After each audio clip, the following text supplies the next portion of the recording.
ಎಲ್ಲರಿಗೂ ನಮಸ್ಕಾರ. ಈ ವಿಶ್ವೇಶ್ವರ ಗಾಯತ್ರಿ ಅವರು ನನಗೆ ಒಂದು 4-6 ತಿಂಗಳಿಂದ ಹೇಳ್ತಾ ಇದ್ರು. ನಮ್ಮ ಆಫೀಸ್ ಇರೋದಿಲ್ಲನೆ ಇಲ್ಲಿ ಮಲ್ಲಿಗೆ ಹಾಸ್ಪಿಟಲ್ ಎದುರುಗಡೆ ಏಷ್ಯಾನೆಟ್ ಸುವರ್ಣ ನ್ಯೂಸ್ ಮತ್ತೆ ಕನ್ನಡಪ್ರಭ ಆಫೀಸ್ ಇರುತ್ತೆ. ನಾವು ಇಲ್ಲೇ ಒಂದು ಕಾರ್ಯಕ್ರಮ ಮಾಡ್ತೀವಿ ಬನ್ನಿ ಅಂತ ಹೇಳಿ ಒಂದು 6-7 ತಿಂಗಳಿಂದ ಹೇಳ್ತಾ ಇದ್ರು. ನಾನು ಈ ತರದ್ದು ಬಹಳ ನಮ್ಗೆ ಇನ್ವಿಟೇಷನ್ಸ್ ಬರ್ತಾ ಇರುತ್ತೆ, ಅಲ್ಲಿ ಬನ್ನಿ ಇಲ್ಲಿ ಬನ್ನಿ ಹೇಳ್ತಿರ್ತಾರೆ. ನಾನು ಆಯ್ತು ನೋಡೋಣ ಅಂತ ಹೇಳಿ ಕೊಡ್ತಾನೆ ಇದ್ದೆ. ನಾನು I never taken it serious. ನಾನು ಯಾವತ್ತೂ ಅವ್ರನ್ನ ಸೀರಿಯಸ್ ಆಗಿ ತಗೊಂಡೇ ಇರಲಿಲ್ಲ. ಇತ್ತೀಚೆಗೆ ಅವರು ನಮ್ಮ ಆಫೀಸಿಗೆ ಬರ್ಬೇಕಿತ್ತು. ಬಂದಾಗ ಹೇಳಿದ್ರು ಈ ತರದೊಂದು ಕಾರ್ಯಕ್ರಮವನ್ನು ಮಾಡ್ತಾ ಇದ್ದೀವಿ, ಈ KPDCL ಭವನದಲ್ಲೇ ಮಾಡ್ತೀವಿ, ತಿಂಗಳು ಮಾಡ್ತೀವಿ, ಒಂದು ಸಾಂಸ್ಕೃತಿಕ ಕಾರ್ಯಕ್ರಮ ಇರುತ್ತೆ, ಒಂದು ಉಪನ್ಯಾಸ ಇರುತ್ತೆ, ಬೇರೆ ಬೇರೆ ಕೇಳಿದ್ರೆ ಇದನ್ನೆಲ್ಲ ಯಾಕೆ ಮಾಡ್ತೀರಿ ಅಂತ ಕೇಳಿದ್ರೆ, ಏನಾದ್ರು ನಾವು ಮಾಡ್ತೀವಿ ಅಂತಂದ್ರೆ ಒಂದು 4 ಕಾಸು ಬರ್ಬೇಕು, ಅಥವಾ ಒಂದೇನೋ ಪ್ರಚಾರ ಆಗ್ಬೇಕು, ಅಥವಾ ರೀಲ್ಸ್ ಫೇಸ್ಬುಕ್ ಅಲ್ಲಿ ಆಗಿ ವೈರಲ್ ಆಗ್ಬೇಕು, ಏನೋ ಒಂದು ನೀವ್ ಯಾಕೆ ಮಾಡ್ತೀರಿ ಅಂತ ಕೇಳಿದ್ರು. ಇಲ್ಲ ಏನೂ ಇಲ್ಲ, ನಾನು ಮಾಡ್ಬೇಕು ಅಂತ ಮಾಡ್ತಿದ್ದೀನಿ, ನಾನು ಒಳ್ಳೆ ಕೆಲಸ ಆಗ್ಬೇಕು, ಹಿಂಗೆ ಎಲ್ಲರೂ ಸೇರಿಸ್ಕೊಂಡು. ನನಗೆ ಅದು ಬಹಳ ಇನ್ಸ್ಪೈರ್ ಆಯಿತು. ಯಾವುದೇ ರೀತಿಯಾದಂತಹ ಲಾಭದ ಅಪೇಕ್ಷೆ ಇಲ್ಲದೆ ನಿಸ್ವಾರ್ಥವಾಗಿ ಒಂದು ಒಳ್ಳೆ ಕೆಲಸವನ್ನ ಒಳ್ಳೆ ಕಾರ್ಯಕ್ಕಾಗಷ್ಟೇ ಮಾಡಬೇಕು ಅಂತ ಹೇಳಿ ಮಾಡುವಂತದ್ದೆಲ್ಲ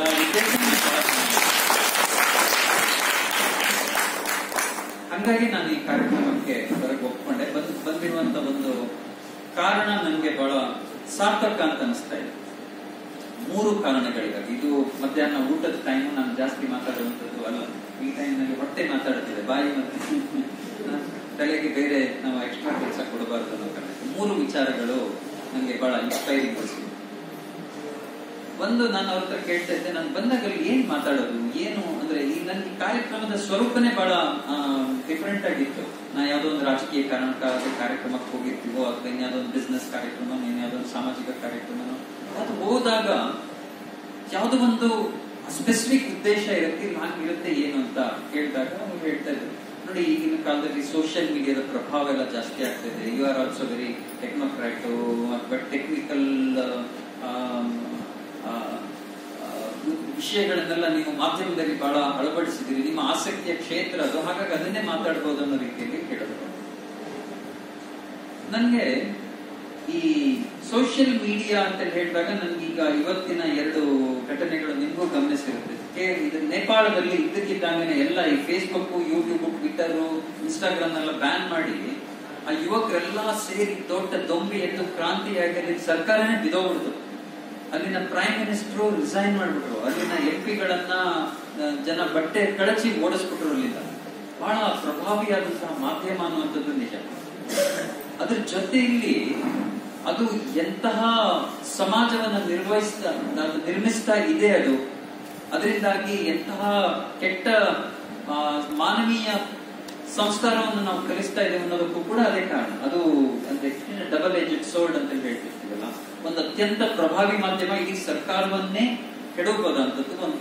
ಅದೇ ರೀತಿಯಾಗಿ ಅದು ಇಡೀ ಸಮಾಜವನ್ನೇ ಪತನಕ್ಕೆ ಕಳಿಸುವಂತ ಒಂದು ಸಾಧನ ಕೂಡ ಆಗಿರ್ತದೆ ಅಂತ ಹೇಳಿ ಇವತ್ತು ಬಂದಾಗ ಅನಿಸ್ತಾ ಇರುವಂತದ್ದು, ಈ ಸ್ಕ್ರಾಲ್ ಜಮಾನ ಅಥವಾ ನಾವು ಯೂಟ್ಯೂಬ್ ಮತ್ತೆ ಇನ್ಸ್ಟಾಗ್ರಾಮ್ಗಳನ್ನ ನೋಡ್ತಾ ಇರುವ ಸಂದರ್ಭದಲ್ಲಿ ಒಂದು ಲೆಥಾರ್ಜಿಕ್ ಲೈಫ್ ಅನ್ನ ಬೆಳೆಸ್ಕೊಂಡ್ಬಿಟ್ಟಿರ್ತೀವಿ ನಾವು. ಒಂದು ಆಕ್ಟಿವ್ ಲೈಫ್ ಅಲ್ಲಿ ಇರೋದು. ಈ ಸೋಷಿಯಲ್ ಮೀಡಿಯಾಗಳು ಬಂದಿದ್ದು ನಮ್ಮ ಮನುಷ್ಯರ ನಡುವಿನ ಸಂಬಂಧವನ್ನ ಜಾಸ್ತಿ ಮಾಡೋದಕ್ಕೆ, ಸಂವಹನವನ್ನ ಹೆಚ್ಚಿಸೋದಕ್ಕೆ. ಆದ್ರೆ ನಾವು ಎಲ್ಲೋ 1000 ಮೈಲು ದೂರದಲ್ಲಿರುವಂತಹ ಒಂದು ಅನಾಮಿಕ ಯಾವುದೋ ಫೇಕ್ ಅಕೌಂಟ್ ಜೊತೆಗೆ ಇರುವಂತ ಸಂಬಂಧ ನಮ್ಮ ಜೊತೆಯಲ್ಲೇ ಇರುವಂತ ಪಕ್ಕದಲ್ಲೇ ಇರುವಂತ ವ್ಯಕ್ತಿಗಳ ಜೊತೆಗೆ ಆತ್ಮೀಯ ಸಂಬಂಧ ಇರಲ್ಲ. ಅವ್ರ ಜೊತೆಗೆ ಕಮ್ಯುನಿಕೇಶನ್ ಅನ್ನ ಕಳ್ಕೊತಾ ಇರ್ತೀವಿ. ನಮ್ಮ ಮನೆಯವ್ರ ಜೊತೆಲೇ ನಮ್ಮ ಸಂಬಂಧಗಳಲ್ಲೇ ನಾವು ಕಡಿತ ಮಾಡ್ಕೊತಿರ್ತೀವಿ. ಯಾರು ಗೊತ್ತಿಲ್ಲದ ಫೇಕ್ ವ್ಯಕ್ತಿಗಳ ಜೊತೆಗೆ ಒಂದು ಆರ್ಟಿಫಿಷಿಯಲ್ ಈ ಮಾನವೀಯ ನೆಲೆಗಳನ್ನ ಕಳ್ಕೊತಾ ಇರ್ತೀವಿ. ಅಂತದ್ರಲ್ಲಿ ಇವತ್ತು ಈ ಕಾರ್ಯಕ್ರಮವನ್ನ ಮಾಡೋದ್ರ ಮೂಲಕ ನಿಮ್ಮನ್ನೆಲ್ಲ ಇಲ್ಲಿ ಒಟ್ಟಿಗೆ ತಗೊಂಬಂದು ಈ ಮಾನವೀಯ ಸಂಬಂಧಗಳನ್ನ ಉಳಿಸ್ಕೊಳ್ಳೋದಕ್ಕೋಸ್ಕರ ಈ ತರದೊಂದು ಕಾರ್ಯಕ್ರಮ ಆಗ್ತಿದೆಯಲ್ಲ, ಬಹಳ ಇದು ಪ್ರಮುಖವಾದಂತಹ ಕೆಲಸ ಅಂತ ಹಾಗಾಗಿ ಇದನ್ನ ನಾನು ವೈಯಕ್ತಿಕವಾಗಿ ಮತ್ತು ನನ್ನ ಈ ಮಾಧ್ಯಮ ಪರಿವಾರದ ದೃಷ್ಟಿಯಿಂದ ನಿಮ್ಮನ್ನ ಇದಕ್ಕೆ ಸ್ತುತ್ಯಾರ ಅಂತೇಳಿ ಅಭಿನಂದನೆ ಅವ್ರು ನೋಡಿ ಈ ಕಾರ್ಯಕ್ರಮವನ್ನು ಅಲ್ಲಿ ಹೋಗ್ತಾರೆ, ಇಲ್ಲಿ ಬರ್ತಾರೆ, ಮೈಕ್ ಸರಿ ಮಾಡ್ತಾರೆ, ಲೋಟ ಇಡ್ತಾರೆ, ಟೇಬಲ್ ಇಡ್ತಾರೆ, ಎಲ್ಲಾ ಕೆಲಸವನ್ನು ಸೇರಿ ಮಾಡ್ತಿದ್ದಾರೆ. ಒಬ್ಬ ವ್ಯಕ್ತಿ ಸೋಷಿಯಲ್ ಮೀಡಿಯಾದಲ್ಲಿ ಆಕ್ಟಿವ್ ಆಗಿರೋ ವ್ಯಕ್ತಿ ಇದನ್ನ ಮಾಡಕ್ಕಾಗಲ್ಲ. ಒಬ್ಬ ಸಾಮಾಜಿಕ ಜೀವನದಲ್ಲಿ ಯಾರು ಆಕ್ಟಿವ್ ಆಗಿರಕ್ಕಾಗತ್ತೆ ಅವ್ರು ಮಾತ್ರ ಇದನ್ನ ಮಾಡಕ್ಕಾಗತ್ತೆ. ನಾನು ಇಲ್ಲಿ ಕೆಲವು ಪರಿಚಯ ಮಾಡೋದಕ್ಕೆ ಒಂದ್ 2-3 ಜನ ಮೇಡಮ್ ಬಂದು ಮಾತಾಡೋದನ್ನ ನೋಡ್ತಾ ಇದ್ದೆ. ಇವರು ನಮ್ಮ ಆಂಕರ್ಸ್ ಗಳಿಗಿಂತ ಚೆನ್ನಾಗಿ ಮಾಡ್ತಾರಲ್ಲ, ಬಹಳ ಚೆನ್ನಾಗಿ ಮಾತಾಡ್ತಾ ಇದ್ದಾರೆ. ಸೊ ಈ ರೀತಿಯ ಸಂಬಂಧಗಳನ್ನ, ನೆಲೆಗಳನ್ನ ಕಂಡುಕೊಳ್ಳೋದಕ್ಕೆ ನಮಗೊಂದು ಅವಕಾಶ ಕೊಟ್ಟಿದ್ದೀರಿ, ನನಗೆ ಬಹಳ ಸಂತೋಷ ಅನಿಸ್ತದೆ. ಇನ್ನು ಎರಡನೇ ವಿಚಾರ ಅಂತಂದ್ರೆ, ಈ KPTCL ಸಂಘದ ಎಲ್ಲ ಸದಸ್ಯರಿದ್ದೀರಿ ಅಂತ ಅನ್ಸುತ್ತೆ. ಒಂದು ಇದು ಲೆಕ್ಕ ನೋಡಿ, ಲೆಕ್ಕಾಧಿಕಾರಿಗಳ ಕಚೇರಿ ಅಂದ್ರೆ ನಿಮ್ಮ ಇದು ಬರೀ ಲೆಕ್ಕ ಹಾಕೋದು, ದುಡ್ಡು ನಂಬರ್ಸ್ ಎಲ್ಲ ಇರ್ಬೇಕಾದ್ರು ಅಂತವರು ಒಂದು ಈ ಕ್ರಿಯೇಟಿವ್ ಫೀಲ್ಡ್ ಅನ್ನ ಉಳಿಸ್ಕೊಳ್ಳೋಕ್ಕೋಸ್ಕರ ಒಂದು ಸಾಂಸ್ಕೃತಿಕ ಕಾರ್ಯಕ್ರಮವನ್ನು ಮಾಡ್ತೀರಿ. ಒಂದಿಷ್ಟು ಸ್ಫೂರ್ತಿಯ ಚಿಲುಮೆಗಳ ಜೊತೆಗೆ ನಿಮ್ಮ ಈ ವಹಿವಾಟನ್ನ, ಅಂದ್ರೆ ಈ transaction is not in numbers, it is in terms of culture ಅಂತ. ಸೊ ಅದನ್ನ ಬೆಳೆಸ್ಕೊತಾ ಇರುವಂತದ್ದು ಕೂಡ ಒಂದು ಆರೋಗ್ಯಕರ ಸಮಾಜದ ಲಕ್ಷಣ ಕಾಣಿಸುತ್ತೆ ನನಗೆ. ಯಾವ ಸಮಾಜ ತನ್ನ ಸಂಸ್ಕೃತಿಯನ್ನ ಕಳ್ಕೊಳ್ಳುತ್ತದೆ ಬಹಳ ಬೇಗ ನಾಶ ಆಗುತ್ತೆ. ಯಾವ ಸಮಾಜ ತನ್ನ ಸಂಸ್ಕೃತಿಯನ್ನ ಉಳಿಸ್ಕೊಂಡು ಕ್ರಿಯೇಟಿವಿಟಿಯನ್ನ ಬೆಳೆಸ್ಕೊಂಡು ಹೋಗ್ತಾ ಇರುತ್ತೋ ಅದು ಪ್ರಬುದ್ಧ ಸಮಾಜ ಆಗ್ತಾ ಹೋಗುತ್ತೆ. ಸೊ ಅಂತಹ ಒಂದು ಸಮಾಜದ ನಿರ್ಮಾಣದಲ್ಲಿ ಕೂಡ ಇದು ಒಂದು ಬಹಳ ಅತ್ಯುತ್ತಮವಾದಂತಹ ಕಾರ್ಯ ಅಂತ ನನಗೆ ಅನ್ಸುತ್ತೆ. ಮೂರನೇದು, ಇವರು ಲವಕುಶರ ಬಗ್ಗೆ, ರಾಮಲಕ್ಷ್ಮಣನ ಬಗ್ಗೆ, ರಾಮಲಕ್ಷ್ಮಣರ 4 ಜನ ಆದರೂ ಇದ್ರು, ಲವಕುಶ ಇಬ್ಬರೇ ಅಂತ ಅನ್ಸುತ್ತೆ. ಈ ವಿನಾಯಕ್ ಮತ್ತೆ ವೆಂಕಟೇಶ್ ಹೆಗಡೆ ಅವ್ರ ಬಗ್ಗೆ ಬಹಳ ನನ್ಗೆ ಆಶ್ಚರ್ಯ ಆಗುತ್ತೆ. ಅವ್ರ ಬಗ್ಗೆ ಮಾತಾಡುವಂತ ಯಾವ ವಿಚಾರ ನನಗೆ ಇರ್ಲಿಲ್ಲ, ಯಾಕಂದ್ರೆ ಯಾರೋ ಬರ್ತಾರೆ, ಸನ್ಮಾನಗಳಾಗ್ತಾ ಇರುತ್ತೆ, ಹೋಗ್ತಾ ಇರುತ್ತೆ ಅಂತ ಹೇಳಿ. ಬಟ್ ಅವರ ಕಥೆಯನ್ನ ಗಜಾನನ್ ಶರ್ಮ ಅವರು ಬಹಳ ಮನ ಮುಟ್ಟುವ ರೀತಿಯಲ್ಲಿ, ಮನ ಮಿಡಿಯುವ ರೀತಿಯಲ್ಲಿ ಅದನ್ನ ಹೇಳಿದ್ರು. ನೋಡಿ, ಇದು ಅವ್ರು ಹೇಳ್ತಾ ಇದ್ರು, ಇವರು ಶರ್ಟ್ ಹಾಕೊಂಡು ಹೋಗುವಾಗ ಮುಂದೊಂದು ಬಣ್ಣ ಹಿಂದೊಂದು ಬಣ್ಣ ಇತ್ತು ಅಂತ. ಅದು ಎಷ್ಟು ರೂಪಕ ಆಗಿದೆ ಅಂತಂದ್ರೆ ಅದರದ್ದು ಅದು ಯಾರಿಗೂ ಅದು ಹೃದಯವನ್ನ ತಟ್ಟದೇ ಇರೋಕೆ ಸಾಧ್ಯನೇ ಇಲ್ಲ. ಅಷ್ಟು ಅಂತ ಪರಿಸ್ಥಿತಿಯಿಂದ ಬಂದಂತವರು ಇವತ್ತು ಒಂದು ದೊಡ್ಡ ಹೋಟೆಲ್ ಸಾಮ್ರಾಜ್ಯವನ್ನ ಕಟ್ಟಿದ್ದಾರೆ ಅಂತಂದ್ರೆ, ಒಂದು ಮನಸ್ಸಿನ ಶಕ್ತಿ ಒಂದಿದ್ರೆ ಮಾರ್ಗ ಅನ್ನುವಂಥದ್ದು ತಾನೇ ಕಾಣಿಸ್ಕೊಳ್ತಾ ಹೋಗುತ್ತೆ. ಆ ಶ್ರಮ ಅಂತ ಹಾಕ್ತಾ ಇದ್ರೆ ಸಕ್ಸಸ್ ಅನ್ನುವಂಥದ್ದು ಬರುತ್ತೆ ಅನ್ನೋದಕ್ಕೆ ಅವರಿಗೂ ಉದಾಹರಣೆಯಾಗಿ. ಅವತ್ತು ಊಟಕ್ಕಿಂದ ಇರುವ ವ್ಯಕ್ತಿಗಳು ಇವತ್ತು ಬೆಂಗಳೂರಿನ ಲಕ್ಷಾಂತರ ಜನರಿಗೆ ಊಟವನ್ನೇ ಕೊಡ್ತಾ ಇದ್ದಾರೆ. ಇದು ಒಂದು ಒಂದು ಸಣ್ಣ ಸಾಮಾನ್ಯವಾದಂತಹ ಸಾಧನೆ ಅಂತ ಅನ್ಸಲ್ಲ.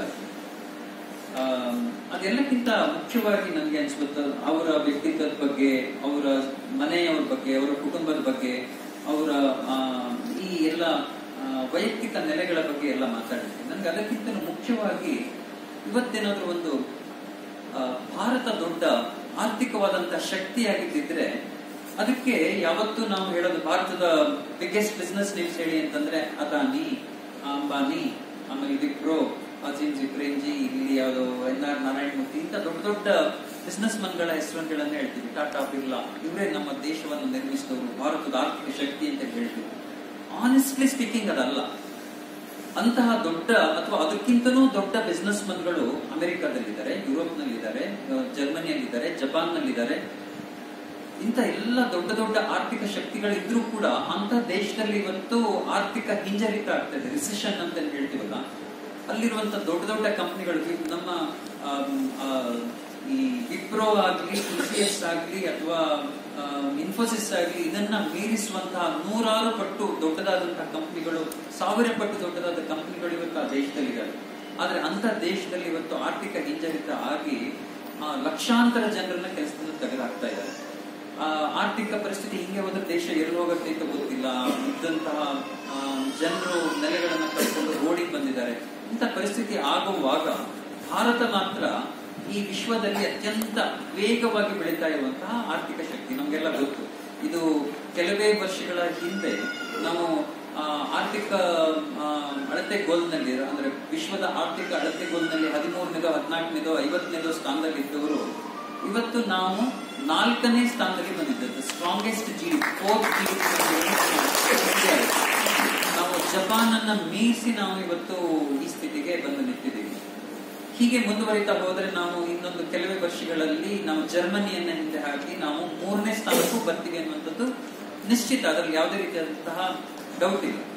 ಆದ್ರೆ ಹೀಗೆ ಆಗ್ತಾ ಇರುವಂತದ್ದು, ಅಥವಾ ಇಲ್ಲಿ ಭಾರತದಲ್ಲಿ ಮಾತ್ರ ಅಲ್ಲೆಲ್ಲ ಜನರನ್ನ ಕಿತ್ತಾಕಿ ಆರ್ಥಿಕ ರಿಸೆಷನ್ ಆಗ್ತಾ ಇದ್ರು ಭಾರತದಲ್ಲಿ ಮಾತ್ರ ಯಾಕೆ ಆಗ್ತಿಲ್ಲ ಅಂತಂದ್ರೆ, ಭಾರತದ ಆರ್ಥಿಕತೆಯಾಗ್ಲಿ ದೇಶದ ಸುಭದ್ರತೆಯಾಗ್ಲಿ ನಿಂತಿರುವುದು ಯಾವುದು ಕೆಲವು 10-15 ಆರ್ಥಿಕ ಶಕ್ತಿಗಳಿಂದಾಗ್ಲಿ ಅಥವಾ ದೊಡ್ಡ ಕಂಪನಿಗಳಿಂದಾಗ್ಲಿ ಅಲ್ಲ.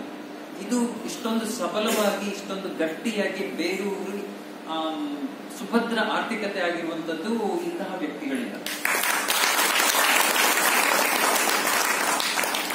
ಒಬ್ಬ ಸಣ್ಣ ವ್ಯಕ್ತಿಯು ಒಂದು ಆರ್ಥಿಕ ಶಕ್ತಿಯಾಗಿ 250 ಜನರಿಗೆ 150 ಜನರಿಗೆ 1000 ಜನರಿಗೆ ಕೆಲಸವನ್ನು ಕೊಟ್ಕೊಂಡು ಆರ್ಥಿಕ ಸ್ಥಿತಿ ಭದ್ರವಾಗಿರುವಾಗ ಅಲ್ಲಿ ಯಾವುದೋ ಒಂದು ಕಂಪ್ನಿ ದಿವಾಳಿ ಆಗ್ಬಿಟ್ರೆ ಇಡೀ ಸಮಾಜಕ್ಕೆ ಏನೂ ಆಗಲ್ಲ. ಯಾವುದೋ 2 ಕಂಪ್ನಿ ಮುಚ್ಚೋಗ್ಬಿಟ್ರೆ ಭಾರತಕ್ಕೆ ಏನೂ ಆಗಲ್ಲ. ಯಾಕೆ ಅಂತಂದ್ರೆ ಆರ್ಥಿಕ ಶಕ್ತಿಯನ್ನ ಹಿಡಿದಿರುವಂತಹ ಬೇರುಗಳು ಇವು. ಈ ಬೇರುಗಳು ಸುಭದ್ರ ಆಗಿದ್ದಷ್ಟು ಮೇಲ್ಗಡೆ ಮರ ಬಹಳ ಭದ್ರವಾಗಿರುತ್ತಲ್ಲ, ಆ ರೀತಿಯಾಗಿ ಭಾರತದ ಆರ್ಥಿಕ ಶಕ್ತಿ ಬಹಳ ಸುಭದ್ರವಾಗಿರೋ ಕಾರಣ ಏನು ಅಂತಂದ್ರೆ ಈ ರೀತಿಯ ಆರ್ಥಿಕ ಬೇರುಗಳೇನಿದೆಯಾ ಭಾರತವನ್ನ ಬಹಳ ಸುಭದ್ರವಾಗಿ ಮಾಡಿಟ್ಕೊಂಡಿದೆ. ಹಾಗಾಗಿ ನೀವು ಮಾಡ್ತಾ ಇರುವಂತಹ ಕೆಲಸ ಒಂದು ಬಿಸ್ನೆಸ್ ಇರ್ಬೋದು, ಅದೊಂದು ಜೀವನದ ಅಗತ್ಯ ಆಗಿರ್ಬೋದು, ಏನೇ ಆಗಿರ್ಬೋದು, ಬಟ್ ಅದೆಲ್ಲಕ್ಕಿಂತ ಮುಖ್ಯವಾಗಿ ನಮ್ಗೆ ರಾಷ್ಟ್ರೀಯವಾಗಿ ಬಹಳ ಮುಖ್ಯವಾಗುವಂತದ್ದು ನೀವು ಆರ್ಥಿಕ ಶಕ್ತಿಯನ್ನು ಸುಭದ್ರವಾಗಿರ್ತೀರಿ ಅನ್ನೋ ಕಾರಣಕ್ಕಾಗಿ. ನಮ್ಮ ಇವ್ರಗಳ ಮಹತ್ವ ಯಾವತ್ತು ಅರ್ಥ ಆಗುತ್ತೆ ಅಂತಂದ್ರೆ, ಈ ತರದೊಂದು ವ್ಯಕ್ತಿ ಇಲ್ಲದೆ ಇರುವಂತಹ ಒಂದು ದೇಶದಲ್ಲಿ ಅಲ್ಲಿನ ಆರ್ಥಿಕತೆ ಕುಸಿತಾ ಇರುವಾಗ ಅಲ್ಲಿನ ಸಮಸ್ಯೆಗಳು ಇವರು ಅಂತ ನಾವು ಅರ್ಥ ಮಾಡ್ಕೊಂಡ್ರೆ ಇವರ ಮಹತ್ವ ನಮ್ಗೆ ಅರ್ಥ ಆಗುತ್ತೆ. ಅದರ್ವೈಸ್ ನಮ್ಗೆ ಇವ್ರು ಯಾರೋ ಒಂದು ಹೊಟೆಲಿಯರು ಏನೋ ದುಡ್ಡು ಮಾಡ್ಬಿಟ್ಟಿದ್ದಾರೆ ಅಥವಾ ಇನ್ಯಾವುದೋ ಒಂದು ಹೊಟೆಲ್ಗಳನ್ನು ಮಾಡ್ತಿದ್ದಾರೆ, ಅದಷ್ಟಕ್ಕೆ ಆಗುತ್ತೆ. ಅದೆಲ್ಲವನ್ನ ಮೀರಿ ಇವರ ಸಾಮಾಜಿಕ ಅಗತ್ಯವನ್ನ ಗುರುತಿಸ್ತಾ ಇದ್ದೀರಿ ನೀವೆಲ್ಲರೂ. ಅದನ್ನ ಎಲೆಮರೆಯಲ್ಲಿರುವಂತಹ ಕಾಯಿಗಳನ್ನಾಗಿ ನೀವು ಕರ್ಕೊಂಡ್ಬಂದು ಗುರುತಿಸ್ತಾ ಇದ್ದೀರಿ. ವಿಘ್ನೇಶ್ವರ ಗಾಯತ್ರಿಯವರಾಗಲಿ ಅಥವಾ ನಮ್ಮ ಇವರು ಅಡ್ವೊಕೇಟ್ ವಿಘ್ನೇಶ್ವರ ಆಗಲಿ, ಇವರೆಲ್ಲ ನೋಡಿದ್ರೆ ನಮ್ಗೆ ನೀವು ಮಾಡ್ತಾ ಇರುವಂತಹ ಕೆಲಸ ಬಹಳ ಸ್ತುತ್ಯಾರ್ಹ ಅಂತ ಅನ್ಸುತ್ತೆ. ಇದ್ರ ಜೊತೆಯಲ್ಲಿ ಇವರೊಂದು ಮಾತನ್ನ ಹೇಳ್ತಾ ಇದ್ರಿ. ಇವಾಗ ಈ ವ್ಯಕ್ತಿಗಳದ್ದು ಕತೆ ನಿಮಗೆ ಸಮಾಜಕ್ಕೆ ಹೇಳ್ಕೋಬೇಕು ಅಂತಿದ್ದಿಲ್ಲ, ನೀವು ಹೇಳ್ಕೊಳ್ಳೋದು ಬಹಳ ಕಡಿಮೆ ಅಂತ ಹೇಳ್ತಾ ಇದ್ರಿ. ಇವ್ರು ಏನ್ ನಾವು ಮಾಡ್ತಿದೀವಿ ಅಂತ ಪ್ರಾಬಬ್ಲಿ ನಿಮ್ಗೆ ಗೊತ್ತೂ ಇರ್ಲಿಕ್ಕಿಲ್ಲ, ನೀವು ಎಷ್ಟು ದೊಡ್ಡ ಕೊಡುಗೆಯನ್ನ ದೇಶಕ್ಕೆ ಕೊಡ್ತಿದ್ದೀರಿ ಅಂತ. ಇದು ನಿಮ್ಗೆ ಹೇಳ್ಕೊಳ್ಳುವ ಅಗತ್ಯ ಇಲ್ಲ. ಆದ್ರೆ ನಮ್ಮ ಮಾಧ್ಯಮದವರಿಗೆ ಗೊತ್ತು, ಇವತ್ತು ಬರೀ ನೆಗೆಟಿವಿಟಿ ತುಂಬಿರುವಂತ ಈ ಸಮಾಜದಲ್ಲಿ ಒಳ್ಳೇದು ಅನ್ನುವಂಥದ್ದನ್ನ ಕೇಳುವಂತವ್ರು ಬಹಳ ಕಡಿಮೆ.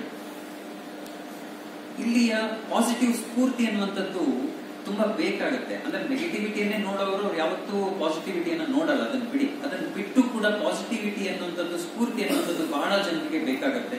ಈ ವ್ಯಕ್ತಿಗಳನ್ನ ನೋಡಿ ನಾವು ಮುಂದೆ ಆಗ್ಬಹುದು ಅನ್ನುವಂತ ಒಂದು ಹೋಪ್ಸ್ ಕ್ರಿಯೇಟ್ ಆಗೋದಕ್ಕೆ ನಿಮ್ಮ ಕಥೆಗಳು ಡೆಫಿನೆಟ್ಲಿ ಸಮಾಜಕ್ಕೆ ಬರಬೇಕು. ಇದ್ರ ಜೊತೆ ಇಲ್ಲಿ ಇದನ್ನ ಬರೆಯುವಂತಹ ಲೇಖಕರ ಜೊತೆಗೆ ನಮ್ಮ ಮಾಧ್ಯಮಗಳ ಪಾತ್ರ ಕೂಡ ಬಹಳ ಮುಖ್ಯ ಅಂತ ನನಗೆ ಅರಿವಿದೆ. ನಾವು ಹಾಗಾಗಿ ನಮ್ಮ ಸಂಸ್ಥೆಯ ಮೂಲಕ ಈ ರೀತಿಯ ಅನೇಕ ವ್ಯಕ್ತಿಗಳನ್ನ ಸಮಾಜಕ್ಕೆ ಪರಿಚಯಿಸುವಂತ ಅನೇಕ ಕಾರ್ಯಕ್ರಮಗಳು ಆಗ್ತಾ ಇದೆ. ನಮ್ಮ ರಾಜ್ಯ ಮಟ್ಟದಲ್ಲದೆ ಅಂತಾರಾಷ್ಟ್ರೀಯ ಮಟ್ಟದಲ್ಲಿ ಕೂಡ ನಾವು ಈ ವ್ಯಕ್ತಿಗಳನ್ನ ನಾವು ಕರ್ಕೊಂಡು ಹೋಗಿ ಅಲ್ಲಿನ ಸಮಾಜದ ಮುಂದೆ ಇಟ್ಟಿರುವಂತಹ ಅನೇಕ ಉದಾಹರಣೆಗಳು ಕೂಡ ಇದೆ. ನೋಡೋಣ, ನಮ್ಮ ಮಾಧ್ಯಮದ ಮೂಲಕನೂ ಕೂಡ ನಾವು ನಿಮ್ಮ ಕಥೆಯನ್ನು ಜಾಸ್ತಿ ತುಂಬಾ ಅತ್ಯುತ್ತಮವಾದಂತಹ ಒಂದು ಕಾರ್ಯಕ್ರಮವನ್ನ ನೀವು ಕೊಟ್ಟಿದ್ದೀರಿ. ನನಗೆ ಈ ಸೋಷಿಯಲ್ ಮೀಡಿಯಾ ಮತ್ತೆ ಈಗ ನಾನು ಮನೆಯಲ್ಲೇ ಕುತ್ಕೊಂಡಿದ್ರೆ ಮೋಸ್ಟ್ಲಿ ನಮ್ಮ ಟಿವಿ ಮತ್ತೆ ನಮ್ಮ ಕಾಂಪಿಟೇಟಿವ್ ಟಿವಿ ಏನ್ ಮಾಡ್ತಾ ಇದ್ರು ಅಂತ ಅಷ್ಟೇ ನೋಡ್ತಾ ಇದ್ದೆ ನಾನು. ಇಲ್ಲಿ ಬಂದು ಒಂದು ಅತ್ಯುತ್ತಮವಾದಂತಹ ಒಂದು ನರ್ತನ ರೂಪಕವನ್ನ ನೋಡಿದೆ ನಾನು. ಅದು ಕೂಡ ಬಹಳ ಚೆನ್ನಾಗಿತ್ತು. ಒಂದು ದಾಸರ ಪದಗಳಿಗೆ ಹೊಸ ಆಯಾಮವನ್ನು ಕೊಡುವ ರೀತಿಯಲ್ಲಿ ಅವರ ಕಾರ್ಯಕ್ರಮ ಇತ್ತು. ಅಲ್ಲಿ ನೃತ್ಯ ಮಾಡ್ತವ್ರು ಇಬ್ಬರೇ ಇದ್ರು ಕೂಡ ನೋಡ್ತಾ ನೋಡ್ತಾ ನಮ್ಗೆ ಸುತ್ತಮುತ್ತಲು ಒಂದು ದೊಡ್ಡ ಬೃಂದಾವನವೇ ಕಾಣಿಸುವ ರೀತಿಯಲ್ಲಿ ಬಹಳ ಅದ್ಭುತವಾಗಿ ಅವರು ನೃತ್ಯವನ್ನ ಕಟ್ಕೊಟ್ರು. ಬಹಳ ಸಂತೋಷವಾಗಿ ನಾನು ಈ ಕಾರ್ಯಕ್ರಮದಲ್ಲಿ ಪಾಲ್ಗೊಂಡು ಇದಕ್ಕೊಂದು ಅವಕಾಶ ಮಾಡಿಕೊಟ್ಟಿದ್ದಕ್ಕೆ ನಿಮ್ಮೆಲ್ಲರಿಗೂ ಧನ್ಯವಾದಗಳು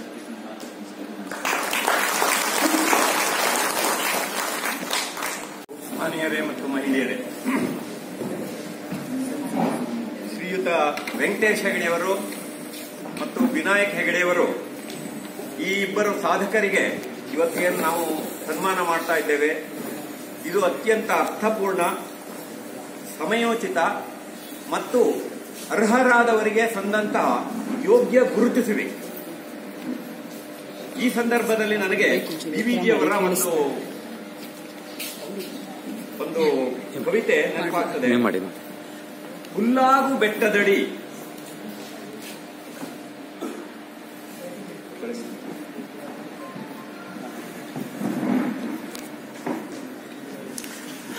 ಡಿ.ವಿ.ಜಿಯವರ ಮುಂಕು ತಿಮ್ಮನ ಕಗ್ಗದಲ್ಲಿಯ ಒಂದು ಕವಿತೆ. ಹುಲ್ಲಾಗು ಬೆಟ್ಟದಡಿ ಮನೆಗೆ ಮಲ್ಲಿಗೆಯಾಗು, ಕಲ್ಲಾಗು ಕಷ್ಟಗಳ ಮಳೆಯ ವಿಧಿಸುರೆಯೇ, ಬೆಲ್ಲ ಸಕ್ಕರೆಯಾಗು ದೀನ ದುರ್ಬಲರಿಂಗೆ, ಎಲ್ಲರೊಳಗೊಂದಾಗು ಮಂಕುತಿಮ್ಮ. ಅಂದ್ರೆ ಜೀವನ ಎನ್ನುವುದು ಹೂಗಳು, ಕಲ್ಲುಗಳು, ಮಧುರತೆ ಮತ್ತು ಕಷ್ಟಗಳ ಮಿಶ್ರಣವಾಗಿದೆ. ನಾವು ನಮ್ಮ ಹೃದಯದಲ್ಲಿ ಮಲ್ಲಿಗೆಯ ಹೂವಿನಂತಿರಬೇಕು, ಶುದ್ಧ, ಮೃದು ಮತ್ತು ಪ್ರೀತಿಯುತವಾಗಿರಬೇಕು. ಸಂಕಷ್ಟಗಳಾಗುವ ಸಮಯದಲ್ಲಿ ಕಲ್ಲು ಬಲದಂತೆ ಸ್ಥಿರವಾಗಿರಬೇಕು ಮತ್ತು ಬಡವರು ದುರ್ಬಲರೊಂದಿಗೆ ಬೆಲ್ಲ ಸಕ್ಕರೆ ಹಂಚುವ ಹೃದಯವನ್ನು ಹೊಂದಿರಬೇಕು. ಎಲ್ಲರೊಡನೆ ಏಕತೆ, ಸಹಾನುಭೂತಿ ಮತ್ತು ಅಹಂಕಾರ ರಹಿತವಾಗಿ ಬಾಳಬೇಕು. ಇದು ನಮ್ಮ ಇಬ್ಬರು ವೆಂಕಟೇಶ್ ಹೆಗಡೆಯವರು ಮತ್ತು ವಿನಾಯಕ್ ಹೆಗಡೆಯವರಿಗೆ ಅನ್ವಯವಾಗುವುದು. ಅತ್ಯಂತ ಕಷ್ಟದಿಂದ ಬಂದು ಜೀವನದ ಎಲ್ಲ ಸ್ತರಗಳನ್ನು ದಾಟಿ ಇವತ್ತು ಎಲ್ಲರಿಗೂ ನೂರಾರು ಜನರಿಗೆ ಉದ್ಯೋಗಗಳನ್ನು ಕೊಟ್ಟು ಅತ್ಯಂತ ಮಾರ್ಗದರ್ಶಕರಾಗಿದ್ದಾರೆ. ಮತ್ತು ಅಷ್ಟೇ ಪ್ರೇರಣೆ ಒಬ್ಬ ಯುವಕರಿಗೆ ಅಥವಾ ಒಂದು ಯುವಕರಿಗೆ ಮತ್ತು ಸಾಧಕರಿಗೆ ಪ್ರೇರಣೆ ನೀಡುವಂತಹ ಸಾಧನೆಯನ್ನ ಮಾಡಿದ್ದಾರೆ. ಅವರು ಅತ್ಯಂತ ಸಾರ್ಥಕವಾದ ಬದುಕನ್ನ ಬದುಕಿದ್ದಾರೆ. ಇವರ ಜೀವನ ಇವರಿಗಷ್ಟೇ ಅಲ್ಲ, ಬೇರೆಯವರಿಗೂ ಮಾರ್ಗದರ್ಶಿಯಾಗಿ ಪ್ರೇರಣೆಯಾಗಲಿ. ಇವರ ಜೀವನ ಇನ್ನೊಂದು ಒಂದು ವೈಶಿಷ್ಟ್ಯ, ಇವರ ಜೀವನದ ಒಂದು ವೈಶಿಷ್ಟ್ಯ ಅಂದ್ರೆ ಯಾರ ಬಗ್ಗೆಯೂ ಕೆಟ್ಟ ಮಾತನ್ನಾಡದೆ, ಯಾರ ಬಗ್ಗೆಯೂ ಕೆಟ್ಟದನ್ನ ಬಯಸದೆ, ಸಕಲರ ಏಳ್ಗೆಯನ್ನು ಬಯಸುತ್ತಾ ಮತ್ತು ಬೇರೆಯವರ ಏಳ್ಗೆಯಲ್ಲಿ ತಾವು ಖುಷಿಯನ್ನು ಹೊಂದುತ್ತಾ ಸಾರ್ಥಕವಾದ ಜೀವನವನ್ನ ನಡೆಸ್ತಾ ಇದ್ದಾರೆ. ಇವರಿಗೆ ದೇವರು ಆಯುಷ್ಯ, ಆಯಸ್ಸು, ಇನ್ನಷ್ಟು ಯಶಸ್ಸನ್ನು ಕೊಡಲಿ ಅಂತ ಹೇಳಿ ಈ ಸಂದರ್ಭದಲ್ಲಿ ಪ್ರಾರ್ಥಿಸುತ್ತಾ ನನ್ನ 2 ಮಾತುಗಳನ್ನು ಮುಗಿಸ್ತೇನೆ. ಜೈ ಹಿಂದ್, ಜೈ ಕರ್ನಾಟಕ.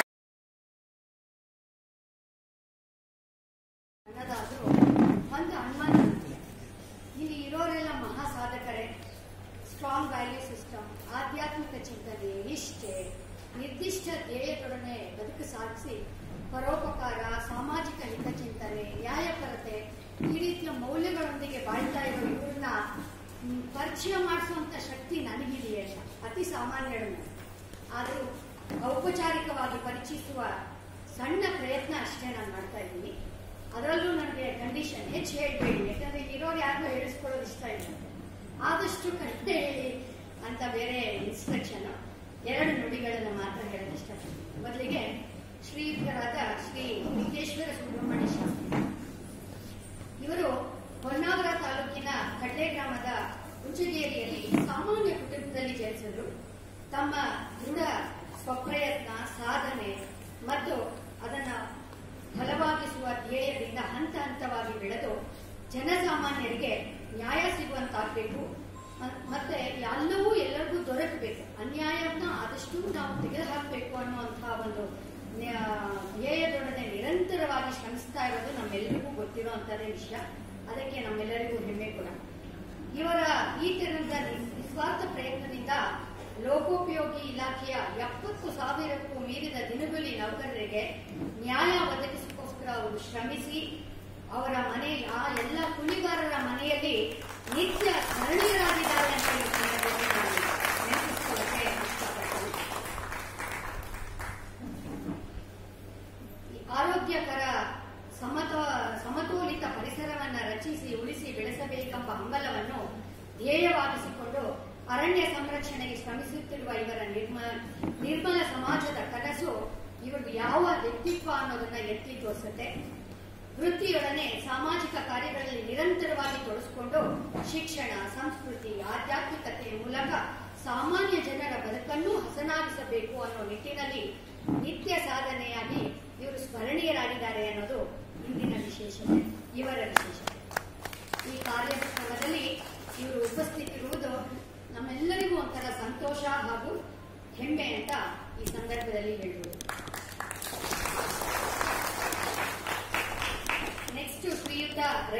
ಅವರು. ನ್ಯೂಸ್ ಫೀಡ್ ಸಾಮಾನ್ಯ ಎಲ್ಲರ ಮನೆಯಲ್ಲೂ ಗೊತ್ತೇ ಇದೆ. ನ್ಯೂಸ್ ಫೀಡ್ ಅಲ್ಲಿ ಇದ್ದವ್ರಿಗೆ ಎಲ್ಲರಿಗೂ ಇವರು ಚಿರಪರಿಚಿತರು ಅಂದ್ರೆ ತಪ್ಪಾಗಲಾರದು. ಯಾಕೆಂದ್ರೆ ಬರೀ ಮಾಧ್ಯಮವಷ್ಟೇ ಅಲ್ಲ, ಟಿವಿ ಮಾಧ್ಯಮವಷ್ಟೇ ಅಲ್ಲ, ಈ ನ್ಯೂಸ್ ಪೇಪರ್ ಕಡಿಮೆ ಆಗ್ತಾ ಇರೋ ಯುಗದಲ್ಲೂ ನ್ಯೂಸ್ ಪೇಪರ್ನ ಬಹಳ ಜೀವಂತವಾಗಿಡಕ್ಕೆ ಶ್ರಮಿಸ್ತಾ ಇರುವಂತಹ ವ್ಯಕ್ತಿ. ಹಾಗಾಗಿ ಈ ಅವರ ಪ್ರತಿಷ್ಠೆ ಎಲ್ಲಿದೆ ಅಂದ್ರೆ ಈಗ ಅಂತಾರಾಷ್ಟ್ರೀಯ ವಿವಿಧ ಭಾಗಗಳಿಗೆ ಅದು ಹೋಗಿದೆ ಅನ್ನೋದಕ್ಕೆ ಇವರು ಕಾರಣಕರ್ತರಾಗಿದ್ದಾರೆ. ಕನ್ನಡಪ್ರಭ, ವಾರ್ತಾ ಪತ್ರಿಕೆ ಹಾಗೂ ಸುವರ್ಣ ನ್ಯೂಸ್ ಚಾನೆಲ್ಗಳಿಗೆ ಪ್ರಧಾನ ಸಂಪಾದಕರಾಗಿ ಕನ್ನಡಿಗರ ಪ್ರತಿ ಮನೆಯಲ್ಲೂ ಚಿರಪರಿತರಷ್ಟೇ ಅಲ್ಲದೆ ಹೊರಗಿನ ದೇಶಗಳಲ್ಲೂ ಇವರ ಪರಿಚಯ ಇದೆ ಅನ್ನೋದು ತುಂಬಾ ಸಂತೋಷದ ವಿಷಯ. ನ್ಯೂಸ್ ಚಾನೆಲ್ನಲ್ಲಿ ಈ ಮಾಧ್ಯಮದಲ್ಲಿ ಬದಲಾವಣೆ ಬಹಳ ಸಹಜ ಮತ್ತು ಬಹಳ ಬೇಗ ಕೂಡ. ಈ ಬದಲಾಗುತ್ತಿರುವ ಕಾಲಕ್ಕನುಗುಣವಾಗಿ ಹೊಸತನವನ್ನ ಲೀಲಾಜಾಲವಾಗಿ ಅಳವಡಿಸಿಕೊಂಡು ಈ ಎಲ್ಲರನ್ನೂ ಮುಟ್ಟಬೇಕು ಅನ್ನೋ ಒಂದು ದೃಷ್ಟಿಯಿಂದ ಮಾಸ್ಟರ್ ಆಫ್ ಮಾಡರ್ನ್ ನ್ಯೂಸ್ ಅನ್ನುವಂತಹ ಒಂದು ಹೆಸರು ಇವರಿಗೆ ಒಪ್ಪತ್ತೆ ಅನ್ನೋದು ಇವರ ನೈಪುಣ್ಯತೆಗೆ ಸಾಕ್ಷಿಯಾಗಿದೆ. ಹಾಗೆ ಕರ್ನಾಟಕ ಮಾಧ್ಯಮ ಅಕಾಡೆಮಿ ಪ್ರಶಸ್ತಿ ಸೇರಿದಂತೆ 40ಕ್ಕೂ ಹೆಚ್ಚು ಪ್ರಶಸ್ತಿ ಇವರದ್ದಾಗಿದೆ. ಸಂದರ್ಭ ಇದೆ, ಸಮಯವಿಲ್ಲ. ಕನ್ನಡ ವಾರ್ತಾ ಚಾನೆಲ್ಗಳ ಮೂಲಕ ಪತ್ರಿಕೋದ್ಯಮದ ವಿಸ್ತಾರ ಹೆಚ್ಚಿಸಿ ಟಿವಿ ಜಗತ್ತಿನಲ್ಲೇ ಅಂತಾರಾಷ್ಟ್ರೀಯ ಹಾಗೂ ಜಾಗತಿಕ ಶೃಂಗಗಳನ್ನೇ ಇವರು ರೂಪಿಸಿದ್ದಾರೆ. ಇಂತಹ ದಿಟ್ಟ ಸ್ಥೈರ್ಯವಂತ ಸಾಧಕರಾದ ಶ್ರೀಯುತ ರವಿ ಹೆಗ್ಡೆಯವರು ಸಮಾಜದ ಯಂಗ್ ಜನರೇಷನ್ಗೆ ಪ್ರೇರಕ ಶಕ್ತಿ ಎನ್ನುವುದು ಸತ್ಯ ಮತ್ತು ನಾವೆಲ್ಲರೂ ಅದನ್ನ ಗಮನಿಸಬೇಕಾದ್ದು ಅವರಿಗೂ ಕೂಡ. ಇನ್ನು ಇವತ್ತಿನ ಈ ಒಂದು ಸಂದರ್ಭಕ್ಕೆ ಯಾರು ಸನ್ಮಾನಿತರಿದ್ದಾರೋ ಅವ್ರನ್ನ ಪರಿಚಯಿಸ್ಕೊಳ್ಳೋಕ್ಕೋಸ್ಕರ ಕೇಳ್ಕೊಂಡಾಗ ನಿಗರ್ವಿಯಾದ ಅತಿ ಸಾಮಾನ್ಯರಲ್ಲಿ ಸಾಮಾನ್ಯ ಅಂತ ಹೇಳ್ಕೊಳ್ಳುವಂತ ಒಂದು ವ್ಯಕ್ತಿ ಬಂದಿದ್ದಾರೆ. ಓಕೆ, ಅವರು ಫಸ್ಟ್ ಈ ಸನ್ಮಾನಿತರನ್ನ ಪರಿಚಯ ಮಾಡಿಕೊಡ್ತಾರೆ. ಅವರ ಶ್ರೇಷ್ಠತೆ ಬಗ್ಗೆ ಎಷ್ಟು ಹೇಳಿದ್ರು ಸಾಕು, ಅವರಿಗೆ ವೇದಿಕೆಗೆ ಬಂದು ಕೆಲಸ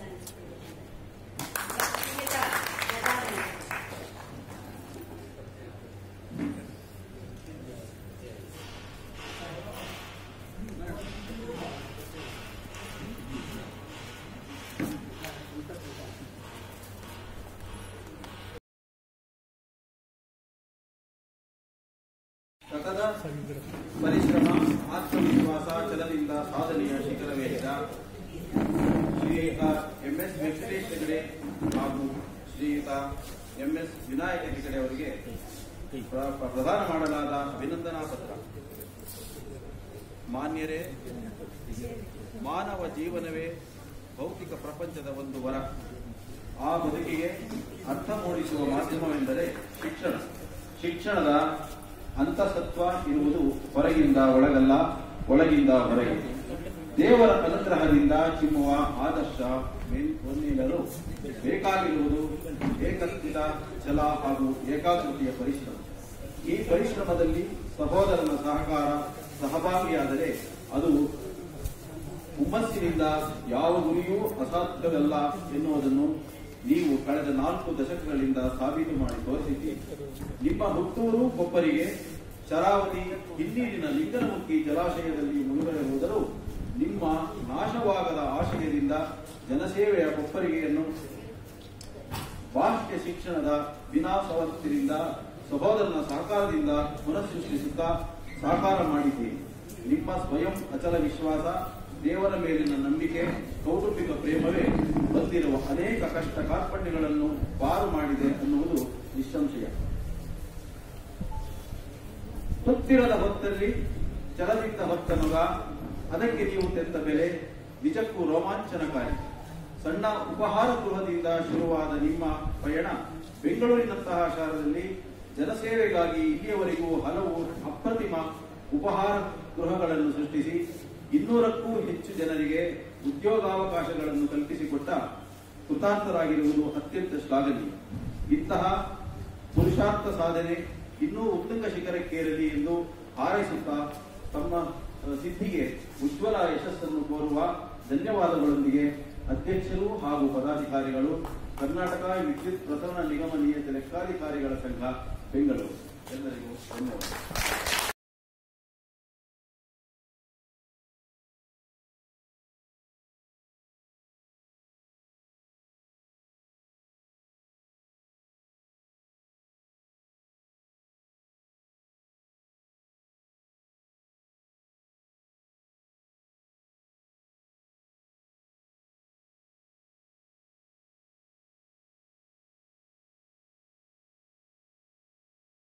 ಎಲ್ಲ ಗಣ್ಯ ವ್ಯಕ್ತಿಗಳಿಗೂ ಹಾಗೂ ವಿಶ್ವೇಶ್ವರ ಗಾಯತ್ರಿಯವರಿಗೂ ಮತ್ತು ತಮ್ಮ ಬಳಗದ ಎಲ್ಲ ಬಳಗದವರಿಗೆಲ್ಲ ಸಭೆಯಲ್ಲಿ ಆಸೀನರಾದ ತಮಗೆಲ್ಲರಿಗೂ ಹೃದಯಪೂರ್ವಕ ವಂದನೆ. ನಾವು ಮಾತನಾಡುವ ಯಾವುದೇ ಕೆಲಸದಲ್ಲೂ ನಾವು ಮಾಡುವ ಯಾವುದೇ ಕೆಲಸದಲ್ಲೂ ಅನುಭವ ಮುಖ್ಯ. ಬದುಕು ಅನಿವಾರ್ಯ ಆದಾಗ ಕೆಲಸ ಮಾಡಲೇಬೇಕು. ಯಾಕಂದರೆ ನನಗೆ ಹೋಟೆಲ್ನಲ್ಲಿ ಸ್ವಲ್ಪ ಅನುಭವ ಇದೆ ಬಿಟ್ಟರೆ ಈ ರೀತಿ ಸಭೆ ಸಮಾರಂಭದಲ್ಲಿ ಮಾತನಾಡುವ ಅನುಭವ ಇಲ್ಲ.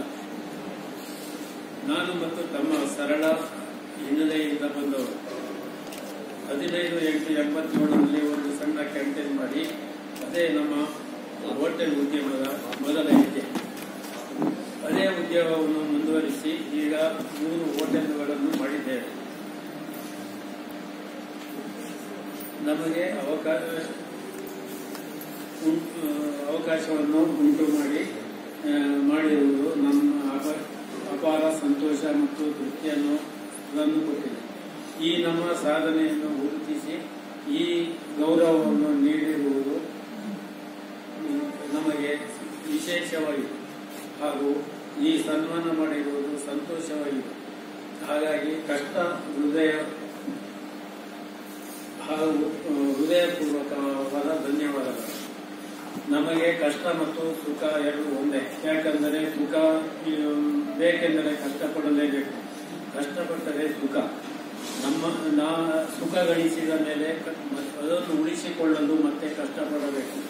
ಹಾಗಾಗಿ ನಾವು ಕಷ್ಟದಲ್ಲೇ ಸುಖ ಕಂಡ ಇದು ಇಲ್ಲಿಯವರೆಗೂ ಬದುಕು ಕಷ್ಟ ಅನ್ನಿಸಲೇ ಇಲ್ಲ.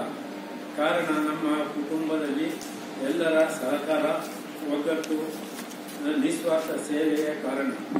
ಮತ್ತೆ ಇದರ ಫಲವೇ ನಮ್ಮ ಹೋಟೆಲ್ ಉದ್ಯಮದ ಯಶಸ್ಸಿಗೆ ಕಾರಣ. ಯಾವುದೇ ಉದ್ಯೋಗವನ್ನು ಮಾಡಿದರೂ ತಿಳಿದೇ ಮಾಡಬೇಕು. ನಾವು ಓದಿಲ್ಲ, ಇಲ್ಲಿಯವರೆಗೂ ತಿಳಿದುಕೊಂಡೇ ಮಾಡಿದ ಈ ಉದ್ಯೋಗ ನಮ್ಮ ಜೀವನದಲ್ಲಿ ಎಲ್ಲರನ್ನೂ ಕೊಟ್ಟಿದೆ. ಮತ್ತು ಈ ಸನ್ಮಾನಕ್ಕೆ ಮುಖ್ಯ ಕಾರಣರಾದ ನಮ್ಮ ಕಾರ್ಮಿಕ ಬಂಧುಗಳು, ಅವರನ್ನು ಸ್ಮರಿಸುತ್ತಾ ಎಲ್ಲರಿಗೂ ದೇವರು ಒಳ್ಳೆಯದು ಮಾಡಲಿ ಎಂದು ಬೇಡಿಕೊಂಡು ನಿಮಗೆಲ್ಲ ಮತ್ತೊಮ್ಮೆ ವಂದನೆಗಳು.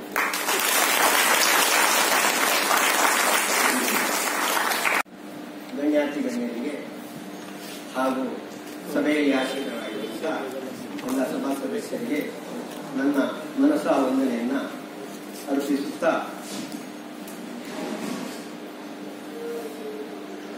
ವಿಶ್ವೇಶ್ವರ ಗಾಯತ್ರಿ ಅವರು ನಿಮ್ಗೆ ಸನ್ಮಾನ ಮಾಡಬೇಕು. ನಮ್ಗೆ ಯಾಕೆ ನಾವು ಏನ್ ಸಾಧನೆ ಮಾಡಿದೀವಿ ಅಂತ ಸನ್ಮಾನ ಅಂತಂದ್ರೆ, ಬಾವನವರಾದಂತ ವಿಘ್ನೇಶ್ವರ ಶಾಸ್ತ್ರಿ ಅವರ ಹತ್ರ ಕೇಳಿದೆ, ಅವರೇ ನಮ್ಗೆ ಸನ್ಮಾನ ಮಾಡ್ತಾರಂತೆ. ಬಾವ ಬೇಡ, ನಮ್ಗೆ ನಾವೇನು ಮಾಡಿಲ್ಲ, ನಮ್ ಹಿಂದೆ ಏನು ಇಲ್ಲ, ಭಗವಂತ ಅದಕ್ಕೆ ಇರಬೇಕು. ವಿನಾಯಕ ಹೆಗಡೆ MS ಅಂತ, ವೆಂಕಟೇಶ್ ಹೆಗಡೆ MS ಅಂತ ಮೊದಲೇ ನಮ್ಗೆ MS ಮಾಡಿಬಿಟ್ಟಿದ್ದಾನೆ. ಓದಿದ್ದವ್ರು ನಾವು ನಮ್ಗೆ ಯಾಕೆ ಈಗೆಲ್ಲ MS ಹಾಕೊಳ್ತಾರಲ್ಲ, ಭಗವಂತ ನಮ್ಗೆ ಮೊದಲೇ MS ಹಾಕ್ಬಿಟ್ಟಿದ್ದಾನೆ. ಓದಿದ್ದವ್ರಿಗೆ ಯಾಕೆ ವಿದ್ಯೆ ಇಲ್ಲ, ಏನಿಲ್ಲ ಭಗವಂತ.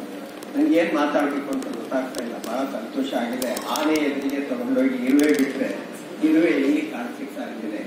ಎಲ್ಲ ವಿದ್ಯಾವಂತರು, ಪ್ರಾಜ್ಞರು, ಬುದ್ಧಿವಂತರು ಇದ್ರೆ ನಾವು ಕೇವಲ ಖಾಲಿ ಹೊಟ್ಟೆ ಹೊಡ್ಕೊಂಡು ಎಲ್ಲ ಕನಸು ಸುತ್ತಕೊಂಡು ಆ ಸುತ್ತ ಕನಸನ್ನ ತಲೆ ಮೇಲೆ ಹೊತ್ತುಕೊಂಡು ತಿರುಕನ ಕನಸು ಸತ್ತೋಗಿತ್ತು, ತಲೆಮೇಲೆ ಹೊತ್ಕೊಂಡು ಬೆಂಗಳೂರಿಗೆ ಬಂದವರು ಅವೆನ್ಯೂ ರೋಡಿನ ನಾವು ಮೊಯ್ನುಲ್ಲಾ ಅಂತೇಳಿ ಒಂದು ಹೋಟ್ಲು ನಮ್ಗೆ ಆಸರೆ ಆಯ್ತು. ಅಲ್ಲಿ ಬ್ರಾಹ್ಮಣರು ಕ್ಲೀನ್ ಮಾಡೋದು ಬೇಡ, ಲೋಟ ಹಾಕೊಂಡು ನೀರು ಲೋಟನ ಕುಡಿಸ್ಬಿಟ್ಟು ಟೇಬಲ್ ಇಡಿ ಅಂತ ಹೇಳಿ ನನಗೆ ನಮ್ಮ ಯಜಮಾನರು ಅವಕಾಶ ಕೊಟ್ಟರು. ನಮಗೆ ನಮ್ಮ ಜೀವನದಲ್ಲಿ ಬಹಳ ಕನಸಿರ್ಲಿಲ್ಲ. ಅಲ್ಲಿ ಸೇರಿದ್ಮೇಲೆ ಸ್ವಲ್ಪ ಕನಸಾಯ್ತು. ಯಾವುದು ಜನಗಳದ ಪರಿಚಯ ಇಲ್ಲ. ಕಾಡಿಂದ ಸೀದಾ ನಾಡಿ ಬಂದವರು ನಾವು. ದಟ್ಟ ಕಾಡಿಂದ ಹೊರಗಡೆ ಅಟ್ಟಿ ಭಗವಂತ ನಮಗೆ ಕನಸನ್ನೆಲ್ಲ ಕಟ್ಟಿ ಮೂಟೆ ಕಟ್ಟಿ ಸುಟ್ಟು ಆ ಸುಟ್ಟೋಗಿನ ಕನಸಿನ ತಲೆ ಮೇಲೆ ಇಲ್ಲಿ ಕಳಿಸಿತ್ತು. ಬಂದ್ವಿ. ಈ ಹೋಟ್ಲು ಚಿಕ್ಕ ಜಾಗ, ಎಂಟ್ರೆನ್ಸು. ಅದರಲ್ಲಿ ಎದುರುಗಡೆನೆ ಯಜಮಾನರಿಗೆಲ್ಲ ಕೂತ್ಕೊಳ್ತಾ ಇದ್ರು. ನಾವು ಒಳಗಡೆ ಕೆಲಸನೆಲ್ಲ ಈ ನಿಷ್ಠೆಯಿಂದ ಮಾಡ್ತಾ ಇದ್ವಿ. ಹೊರಗಡೆ ಯಾರಿಗೂ ಪರಿಚಯ ಇದ್ದಕ್ಕಾಗಿ ಭಾನುವಾರ ಹೋಟೆಲ್ಗೆ ರಜಾ. ಒಂದು ಟವಲ್ ಒಂದು ಬನೀನು ಉಟ್ಕೊಂಡು ನಾವು ಹೋಟ್ಲು ಕೆಲಸಕ್ಕೆ ಅಲ್ಲಿ ಮ್ಯಾನೇಜರ್ ಇದ್ದವರು ಹೇಳಿದ್ರು, ಭಾನುವಾರ ನೀವು ಹೊರಗಡೆ ಹೋಗುದಿಲ್ಲಲ್ಲ ಇದ್ರು, ಅದಕ್ಕಾಗಿ ನೀವಿಬ್ರು ಇಲ್ಲಿ ಕೂತ್ಕೊಳ್ಳಿ ಕುರ್ಚಿ ಹಾಕೊಂಡು ಅಂತ. ಅಲ್ಲಿ ಕುರ್ಚಿ ಹಾಕೊಂಡು ಕೂತ್ಕೊಂಡಾಗ ಅಲ್ಲಿ ಪಕ್ಕದಲ್ಲಿರೋ ಕ್ಯಾಶ್ ಕಾಣಿಸ್ತಿತ್ತು. ಆ ಗಲ್ಲ ಪೆಟ್ಟಿಗೆ ಮತ್ತೆ ಅಲ್ಲೊಂದು ಕುರ್ಚಿ. ಯಜಮಾನರು ಬಹಳ ಸ್ಟ್ರಿಕ್ಟ್, ಗಂಭೀರವಾಗಿರ್ತಾ ಇದ್ರು. ಅವ್ರನ್ನ ನೋಡಿದವಾಗ ನಮ್ಮ ಮನಸ್ಸಿನಲ್ಲಿ ಆಸೆ, ಆ ತರ ಯಜಮಾನರ ತರ ನಾವು ಆಗಿ ಆ ಕುರ್ಚಿ ಮೇಲೆ ಆ ಗಲ್ಲದ ಮೇಲೆ ಯಾಕೆ ಕೂತ್ಕೋಬಾರ್ದು ಅಂತ ಅವರು ಕೂತಿ ಜಾಗನ ಕುರ್ಚಿ ನಮ್ಮ ತರೀಕೆಯಲ್ಲಿ ಸೌರು ಬಿಟ್ಟು ಮನಸ್ಸಿನಲ್ಲಿ ಆಸೆ ತುಂಬಿಸ್ಕೊಂಡು ಅದಕ್ಕೆ ಕೈ ಮುಗಿದು ನಮಗೆ ಭಗವಂತ ಇದಾಗಿಬಿಟ್ಟಿದ್ರೆ ಅಂತೇಳಿ ಅದೆಲ್ಲ ತಿರ್ಕದ ಕನಸು. ಆ ಕನಸು ಹಗುರ ಚಿಗುರ್ಲಿಕ್ಕೆ ಹಿಡಿತು. ಈ ನಮ್ಮ ಯಜಮಾನರ ಪ್ರೀತಿಯನ್ನ ಪಡೆದು ಎಲ್ಲಾ ಕೆಲಸನೂ ಕಲ್ತ್ಕೊಂಡ್ವಿ. 6-7 ವರ್ಷ ನಿಷ್ಠೆಯಿಂದ ಕೆಲಸ ಮಾಡಿದಂತ ನಮಗೆ ನಮ್ಮ ಯಜಮಾನರು ಕ್ಯಾಶಿಯರ್ ಕೆಲಸ ಕೊಟ್ಟರು, ಅದೇ ಕೂರ್ಸಿದ್ರು. ಆವಾಗ ಅನಿಸ್ತು ನಾವು ಈ ತರ ಹೋಟ್ಲ್ ಮಾಡ್ಬೋದಲ್ಲ ಅಂತೇಳಿ. ಬದುಕಿನ ಬದಲಾವಣೆ ಅನಿವಾರ್ಯ. ಹಾಗೆ ತಾರೀಕಿನಲ್ಲಿ ಇಬ್ರು ಸೇರಿ 200 ರೂಪಾಯಿ ವ್ಯಾಪಾರ ಗಜಾನನ್ ಹೇಳ್ದಂಗೆ ಮಾಡಿದ್ವಿ. 35 ರೂಪಾಯಿ ಬಾಡಿಗೆ ತಿಂಗಳಿಗೆ ದಿವಸಕ್ಕೆ ಕೊಟ್ಟು ಅದರಲ್ಲಿ ಏನೋ ಬದುಕನ್ನ ಕಟ್ಕೊಂಡ್ವಿ. ಹಾಗೆ ಸಮಯ ಆಯ್ತು ಅಂತ ಅನ್ಕೊಳ್ತೇನೆ. ನಾನು 2 ನಿಮಿಷ ತಗೊಂಡೆ. ಆಯ್ತಾಯ್ತು. ಹಾಗೆ ಬದುಕನ್ನ ಕಟ್ಟಿಕೊಂಡು ನಮ್ಮ ಆಸೆಯ ಅರ್ಥ ಹೆಜ್ಜೆ ಹಾಕೊಳ್ತಾ ಇದ್ವಿ. ಅಂಬೆಕಾಲು ಹಾಗೆ ನಿಂತ್ಕೊಂಡು ಹಾಗೆ ಬದುಕಿನಲ್ಲಿ ಮುಂದೆ ಬರಲಿಕ್ಕೆ ನಮಗೆ ಅನೇಕರಿದ್ದಾರೆ, ಸಹಾಯ ಮಾಡಿದ್ದಾರೆ. ನಮ್ಮ ತಪ್ಪುಗಳನ್ನು ತಿದ್ದುವುದಕ್ಕೆ, ನಮ್ಮ ಬುದ್ಧಿಯನ್ನ ಕೆತ್ತುವುದಕ್ಕೆ, ಸೊಕ್ಕನ್ನು ಮುರಿಯುವುದಕ್ಕೆ, ಈ ತರದೆಲ್ಲವನ್ನ ಮುರಿದಿದ್ದಾರೆ. ಒಂದು ಆಕಾರ ಸುಮಾರಿ ಬಂದಂಗೆ ಆಗಿದೆ. ಇನ್ನೂ ಕಲೀಲಿಕ್ಕೆ ಬಹಳ ಇದೆ, ಕಲ್ತು ಮುಗಿಯೋದಿಲ್ಲ.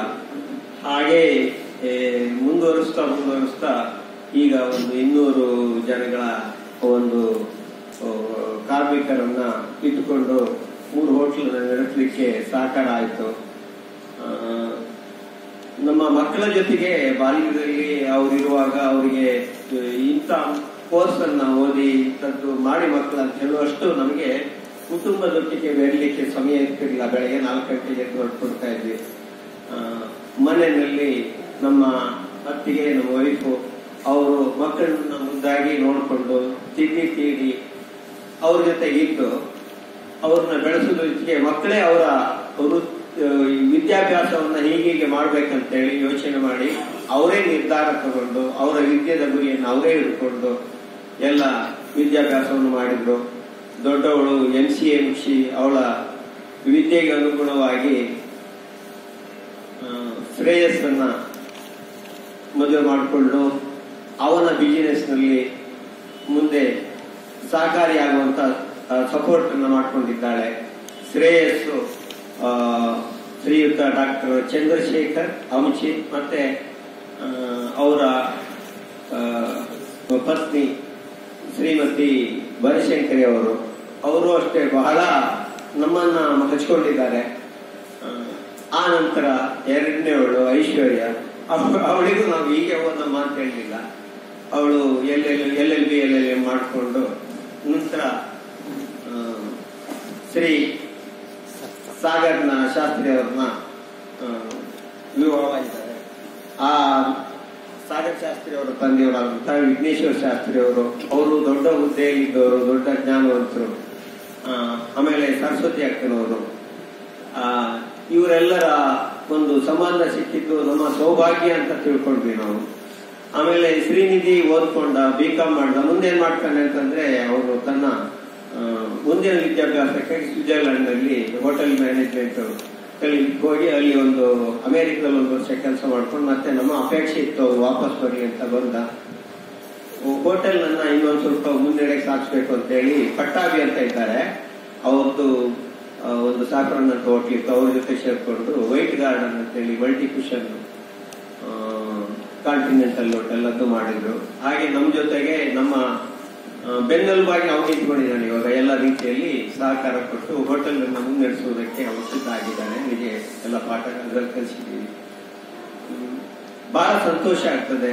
ಅದ್ಭುತವಾದಂತ ಈ ವೇದಿಕೆಯನ್ನು ನಾವು ಒದಗಿಸಿ ಇದರಲ್ಲಿ ಏನು ಇಲ್ಲದಂತ ನಮ್ಮನ್ನ ಇಲ್ಲಿ ಗುರುತು ಮಾಡಿ ಈ ಕರ್ನಾಟಕ ವಿದ್ಯುತ್ ಪ್ರಸರಣ ನಿಗಮ ನಿಯಮಿತದ ಎಲ್ಲ ಸಂಘದ ಪದಾಧಿಕಾರಿಗಳು, ವಿಶ್ವೇಶ್ವರ ಗಾಯತ್ರಿ ಅವರು ಮಾಡಿದಂತ ಇದಕ್ಕೆ ನಾವು ಅಭಾರಿಯಾಗಿದ್ದೇವೆ. ಆಮೇಲೆ ನಮ್ಮ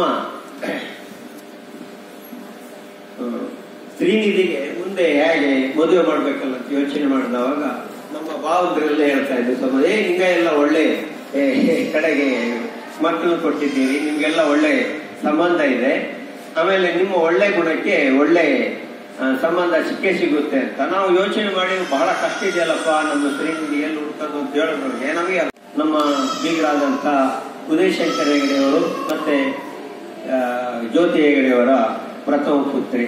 ನಮ್ಮ ಮನೆಗೆ ನಮ್ಗೆ ಬೇಕಾದಾಗೆ ವಿನಯವಂತೆ ಗುಣವಂತೆ ವಿದ್ಯಾವಂತಿಯಾಗಿ ನಮ್ಮ ಮನೆಯನ್ನು ತುಂಬಿದ್ದಾಳೆ. ಈಗ ನಮ್ಮ ಕುಟುಂಬ ಸಂತೋಷದ ಕುಟುಂಬ ಅಂತ ಹೇಳ್ತಾ ಈ ಒಂದು ಅವಕಾಶವನ್ನು ಒದಗಿಸಿ ನಮ್ಮ ಮನಸ್ಸನ್ನು ಹಂಚಿಕೊಳ್ಳಲಿಕ್ಕೆ ಅವಕಾಶ ಮಾಡಿಕೊಟ್ಟಂತ ನಿಮಗೆಲ್ಲ ಬಂಧುಗಳೇ, ನಮ್ಮ ಕುಟುಂಬದ ಇಂದಿನ ತೃಪ್ತ ಬದುಕಿಗೆ, ಸುಖಿ ಬದುಕಿಗೆ ಕಾರಣ, ಮೂಲ ಕಾರಣ ನಮ್ಮನ್ನ ಗುರುತು ಮಾಡಿದ್ದು ನಮ್ಮ ಹೋಟೆಲ್ಲು. ಹೋಟೆಲ್ ಇಲ್ದಿದ್ರೆ, ಆ ಹೋಟೆಲ್ನ ಬದುಕಿಲ್ದಿದ್ರೆ ನಮಗೆ ತುಂಬಾ ಕಷ್ಟ ಆಗ್ತಾ ಇತ್ತು. ಹೋಟೆಲ್ ವ್ಯವಸ್ಥಿತವಾಗಿ ನಡೀಲಿಕ್ಕೆ ಕಾರಣ ಕಾರ್ಮಿಕ ಬಂಧುಗಳು. ಇಂದು ನೀವು ನಮ್ಮನ್ನ ಆದರದಿಂದ ಬರಮಾಡಿಕೊಂಡು ಪ್ರೀತಿ ತೋರಿಸಿ ಆದರ ಆತಿಥ್ಯವನ್ನ ಮಾಡಿ ಸನ್ಮಾನಿಸಿದ್ದೀರಿ. ಈ ಸನ್ಮಾನ ಸೇರಬೇಕಾಗಿದ್ದು ನಮ್ಮ ಕಾರ್ಮಿಕ ಬಂಧುಗಳಿಗೆ ಹಾಗೂ ನಮ್ಮ ಹೋಟೆಲ್ಗೆ. ಅದಕ್ಕೂ ಮೊದಲು ನಮಗೆ ಇಲ್ಲಿ ಜನ್ಮವನ್ನು ಕೊಟ್ಟು ನಮಗೆ ಕಷ್ಟವನ್ನ ಎದುರಿಸಿ ಬದುಕಿನ ಪಾಠವನ್ನು ತಿಳಿಸಿದಂತಹ ನಮ್ಮ ಪೂಜ್ಯರಾದ ತಂದೆ ತಾಯಿಯವರು ಶ್ರೀಯುತ ಸುಬ್ರಾಯರು ಹಾಗೂ ಅಮ್ಮ ಅರುಂಧತಿ ಅವರನ್ನ ನೆನೆಸಿಕೊಂಡು ಅವರಿಗೆ ಈ ಸನ್ಮಾನದ ಗೌರವವನ್ನು ಅರ್ಪಿಸ್ತಾ ನಮ್ಮ ಮಾತುಗಳನ್ನ ನಿಮಗೆ ಧನ್ಯವಾದವನ್ನು ಹೇಳುತ್ತಾ ಮುಗಿಸ್ತಾ ಇದ್ದೇನೆ.